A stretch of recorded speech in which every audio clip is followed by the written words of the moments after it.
Baati get ماں بچی کے گٹر میں گرنے کے افسوسناک واقعے پر ڈی آئی جی آپریشنز کی خاوند کو حراست میں لینے، تشدد کی اطلاعات پر ایس ایچ او اور ڈی ایس پی کے خلاف کارروائی، جبکہ S H O Bhati gate Zain Abbas کو معطل کر دیا گیا ہے۔ ڈی ایس پی کو اظہار وجوہ کا نوٹس جاری کر دیا گیا ہے۔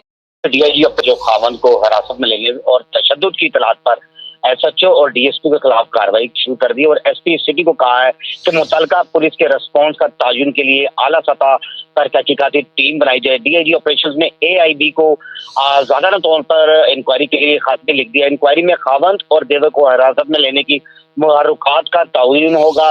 پولیس نے ریسکیو کال پر گرفتاری کیوں کی، اس پر بھی جانچ کی جائے گی، جبکہ وزیر اعلیٰ پنجاب مریم نواز صاحبہ کی ہدایت کے مطابق اے آئی بی کو جلد از جلد تحقیقات مکمل کرنے کی سفارش بھی کی گئی ہے، اور یہ بھی کہا گیا ہے کہ ریسکیو آپریشن کے دوران پولیس ایکشن کیوں ہوا، اس کا بھی تعین کیا جائے گا۔ ترجمان لاہور پولیس آپریشن ونگ کے مطابق تحقیقات کی روشنی میں افسوسناک رویے میں ملوث تمام افسران کے خلاف سخت ایکشن بھی لیا جائے گا۔ جی، ملوث تمام افسران کے خلاف سخت ایکشن ہوگا۔